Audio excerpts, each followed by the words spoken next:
नमस्ते मेरे भाई, कैसे हैं सभी लोग। उम्मीद करते हैं सभी लोग अच्छे होंगे, स्वस्थ होंगे। अभी हम बात करेंगे उत्तर प्रदेश होमगार्ड में जो वैकेंसी चल रही है। इस वैकेंसी की अगर बात करेंगे तो इसमें केवल जीके के ही प्रश्न पूछे जाने वाले हैं और इसमें जीके में करंट अफेयर्स और साइंस के भी कुछ क्वेश्चन पूछे जाएंगे और यहाँ पर हिस्ट्री, पॉलिटी, इकोनॉमिक्स के जितने भी प्रश्न आएंगे वो सारी चीजों की हम लोग यहाँ से जानकारी 1 to 1 करके देंगे। और भाई इस जो है लेवल की तैयारी है हम लोग यहाँ से करने वाले हैं, जो कि यूपी होमगार्ड में आपके लिए इतना एनफ होगा। और सारी चीजें यहाँ से, सारी क्लासें आप देख गए तो सारी चीज आपको फ्री ऑफ कास्ट यहीं से मिल जाएगी, कहीं पर भी जाने की जरूरत नहीं पड़ेगी। यहाँ पर सभी लोग अगर बढ़िया तरीके से तैयारी करते हैं तो जरूर हम आपके लिए यहाँ पर रेगुलर क्लास करेंगे और रेगुलर बैच हम आपको देंगे। तो भाई अगर हम कहेंगे, देखिए प्रश्न किस तरीके से पूछे जाएंगे इस बार उत्तर प्रदेश होमगार्ड वैकेंसी में, और कहें तो क्या रहा है प्रश्न, अंतरराष्ट्रीय महिला हिंसा उन्मूलन दिवस। ठीक है, अंतरराष्ट्रीय हिंसा उन्मूलन दिवस प्रतिवर्ष कब मनाया जाता है? 8 मार्च को, 10 दिसंबर को, 25 नवंबर को या 16 अक्टूबर को? भाई देखो यहाँ पर अगर हम कहेंगे कि 2005 का एक एक्ट आया था, ठीक है ना, 2005 का एक एक्ट आया था, 2005 का एक एक्ट आया था और ये एक्ट यहाँ पर, ये जो कानून यहाँ से एक्ट पारित हुआ था, इस एक्ट की बात करते हैं 2005 में। ये घरेलू मतलब कि महिला घरेलू हिंसा को, मतलब कि घरेलू महिलाओं को हिंसा से बचाने के लिए, ठीक है ना, घरेलू महिलाओं को हिंसा से बचाने हेतु यहाँ पर बात करते हैं घरेलू महिलाओं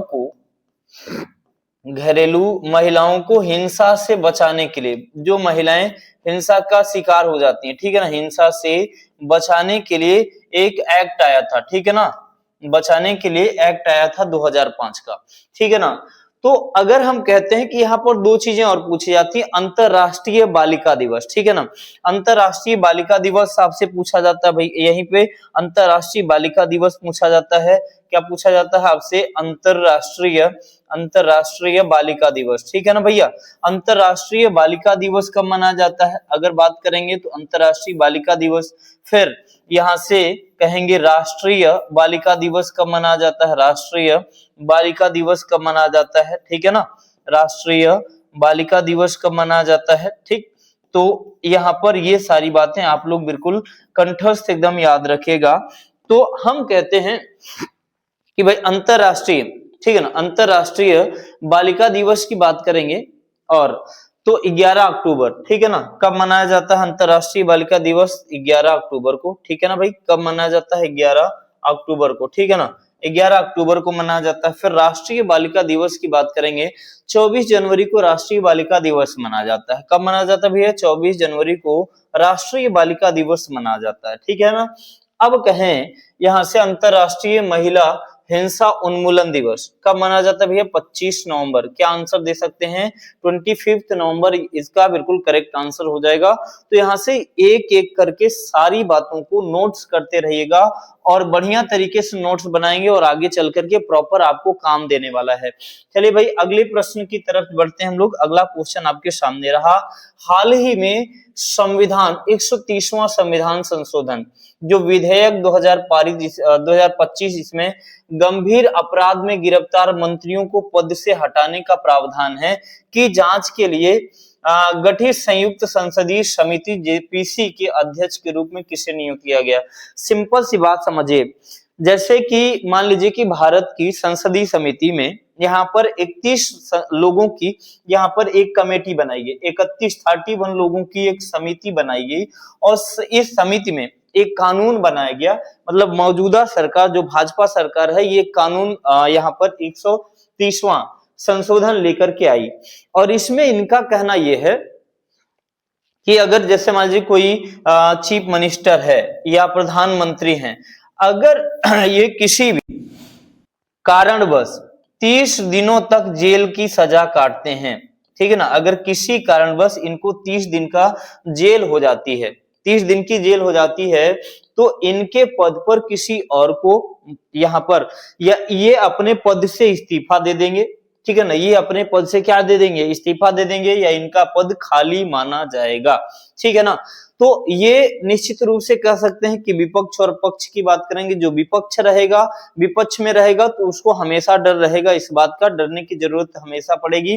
देखिए अब ये पूछा है कि इस समिति, संसदीय समिति के अध्यक्ष के रूप में किसे नॉमिनेट किया गया है, तो ये है अपराजिता सारंगी, जो कि भाई अपराजिता सारंगी जो कि बीजेपी से भुवनेश्वर की लोकसभा, ठीक है ना, सीट से एमपी हैं, ठीक है ना, भुवनेश्वर, ठीक है, भुवनेश्वर की, भुवनेश्वर, ठीक है ना, भुवनेश्वर से लोकसभा एमपी हैं, ठीक है ना, लोकसभा क्या है, एमपी हैं, लोकसभा क्या है, member of parliament, Lok Sabha MP हैं, जो कि ये किससे हैं, बीजेपी से, किससे हैं भैया, भारतीय जनता पार्टी से हैं।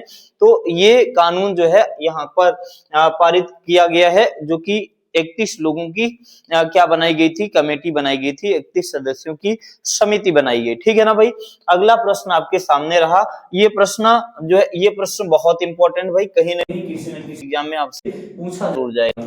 चलिए, कह रहा है कि नवंबर 2025 में WHO दक्षिण पूर्व एशियाई क्षेत्र के लिए दूसरा रीजनल ओपन डिजिटल हेल्थ शिखर सम्मेलन, यहाँ से शिखर सम्मेलन कहाँ आयोजित हुआ था, ठीक है ना, आयोजित किया गया था भैया 2025 में WHO दक्षिण पूर्व एशियाई क्षेत्र के लिए दूसरा रीजनल, ये important, regional open digital health शिखर सम्मेलन 2025 कहाँ आयोजित किया गया, आप लोग कह सकते हैं नई दिल्ली, नई दिल्ली भारत, ठीक ना, क्या आंसर हो जाएगा भैया, नई दिल्ली भारत, इसका करेक्ट आंसर हो जाएगा, यहाँ से दे सकते हैं बिल्कुल करेक्ट आंसर, ठीक है ना।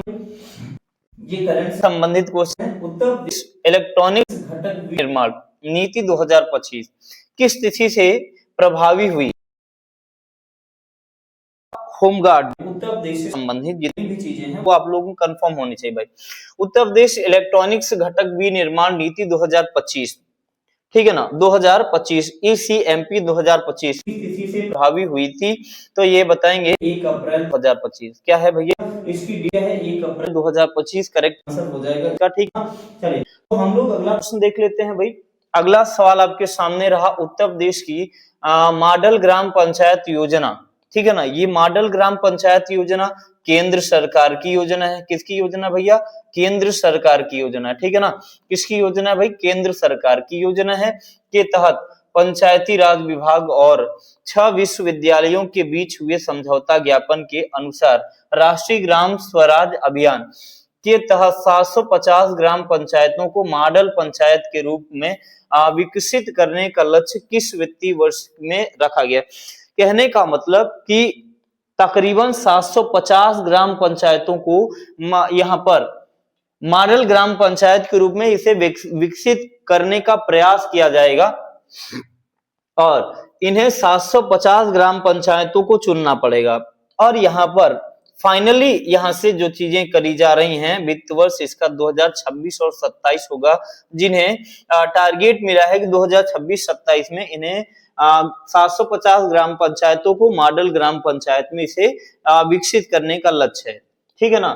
चलिए अगले प्रश्न की ओर चलते हैं। अगला क्वेश्चन आपके सामने रहा भाई, मुख्यमंत्री कन्या सुमंगला योजना के लिए उत्तर प्रदेश के बजट 2025-26 में कितनी राशि प्रस्तावित की गई। देखो भाई, यहाँ पर कन्या सुमंगला योजना जो उत्तर प्रदेश की, पहली बात तो यहाँ से आपसे यही पूछा जाएगा कि मुख्यमंत्री कन्या सुमंगला योजना किस राज्य की है, तो उत्तर प्रदेश की है भाई। कहाँ की है, उत्तर प्रदेश की है। और यूपी के मुख्यमंत्री कौन है, योगी आदित्यनाथ, यही आप बता ही सकते हैं। फिर देखो उत्तर प्रदेश की कन्याओं को, सभी को नहीं, चुनिंदा कन्याओं को, और किन कन्याओं को मिलेगा, किन लड़कियों को मिलेगा, किन बालिकाओं को मिलेगा, यहाँ पर 25,000 रुपए, ठीक है ना, 25,000 रुपए, ठीक है ना, 25,000 रुपए यहां से इनको मिलेगा, ठीक है ना, वार्षिक कह सकते हैं।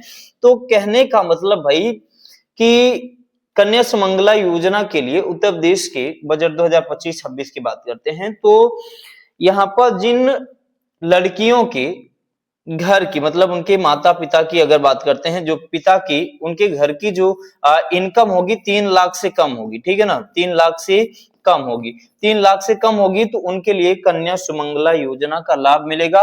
और तकरीबन सॉरी, यहाँ पे राज्य सरकार जो है इस पे 700 करोड़ रुपए का यहाँ पर बजट प्रस्तावित की है, और यहाँ पर इसमें इतने खर्च आएंगे तकरीबन 700 करोड़ की, ठीक है ना। चलिए अगले प्रश्न पे आते हैं भाई। 18 सितंबर 2025 को रक्षा मंत्री राजनाथ सिंह द्वारा उद्घाटन किया गया 2 दिवसीय राष्ट्रीय सम्मेलन मंथन, ये इंपॉर्टेंट भैया, राष्ट्रीय सम्मेलन मंथन, ठीक है ना, मंथन 2025, मंथन 2025 कहाँ आयोजित हुआ, ठीक है ना। ये मंथन 2025 जो है किसके द्वारा आयोजित किया गया, रक्षा मंत्री, ठीक है ना, रक्षा मंत्री राजनाथ सिंह के द्वारा, राजनाथ सिंह के द्वारा, ठीक है ना, राजनाथ सिंह के द्वारा आयोजित किया गया, मतलब इसका उद्घाटन किया गया। कहां पर हुआ भैया, नई दिल्ली में। कहां पर हुआ, नई दिल्ली में। तो क्या आंसर देंगे, नई दिल्ली बिल्कुल करेक्ट आंसर हो जाएगा, ठीक है ना, बात समझ रहे हो हमारी। अगले क्वेश्चन पे चलते हैं। 68वां राष्ट्रमंडल संसदीय सम्मेलन, 68 नंबर का राष्ट्रमंडल संसदीय सम्मेलन, ठीक है ना, सीपीसी 2025 किस कैरिबियाई देश में आयोजित किया गया था। तो कनाडा हो जाएगा, भारत हो जाएगा, ऑस्ट्रेलिया हो जाएगा, बारबाडोस हो जाएगा। यहाँ पर अगर बात करते हैं तो भारत की तरफ से, ठीक है ना, लोकसभा स्पीकर जो है इस समय कौन है, ओम बिरला जी, ठीक है ना, क्या नाम है, ओम बिरला, ठीक है ना, क्या नाम है भाई, ओम बिरला। ओम बिरला जी ने यहाँ पर इसमें हिस्सा लिया है। और ये 68वां राष्ट्रमंडल संसदीय सम्मेलन हुआ कहाँ, बारबाडोस, ठीक है ना, कहाँ हुआ भैया, बारबाडोस में। और बारबाडोस की जो राजधानी है, पूछा जाता है ब्रिज टाउन, क्या है भैया, ब्रिज टाउन। बारबाडोस की राजधानी कहाँ है, ब्रिज टाउन है, ठीक है ना, ब्रिज टाउन कह सकते हैं। और इसकी मुद्रा की बात करते हैं, मुद्रा भी बहुत बार पूछा गया है, तो यहाँ की मुद्रा क्या है भैया, डॉलर कह सकते हैं, क्या है, डॉलर कह सकते हैं, ठीक है ना, हाँ डॉलर कह सकते हैं। तो आपका राइट आंसर क्या हो जाएगा, यहाँ से डॉलर बिल्कुल करेक्ट आंसर हो जाएगा, ठीक है ना। क्या आंसर हो जाएगा भाई, डॉलर बिल्कुल यहाँ से आपका करेक्ट आंसर हो जाएगा। तो ये सारे प्रश्न मैंने आपको यहाँ से करा दिए, और सारी चीजें आपको जानकारी यहाँ से होनी चाहिए। और आपको अगर क्लास बेहतर लगेगी तो आप लोग जरूर मुझे कमेंट कीजिएगा। अगर आप बेहतर ढंग तरीके से आप लोग इसका रिस्पॉन्स देते हैं तो हम लोग निश्चित रूप से प्रयास करेंगे कि इस बैच को रेगुलर चला जाए और टाइम टू टाइम चला जाए। तो सभी लोग इस वीडियो पर जरूर प्रतिक्रिया देंगे जो लोग होमगार्ड की तैयारी कर रहे हैं, ठीक है। तो भैया सभी लोगों को मेरा नमस्कार है। अगर वीडियो आपको अच्छी लगती है तो वीडियो को लाइक, सब्सक्राइब, शेयर जरूर कीजिएगा।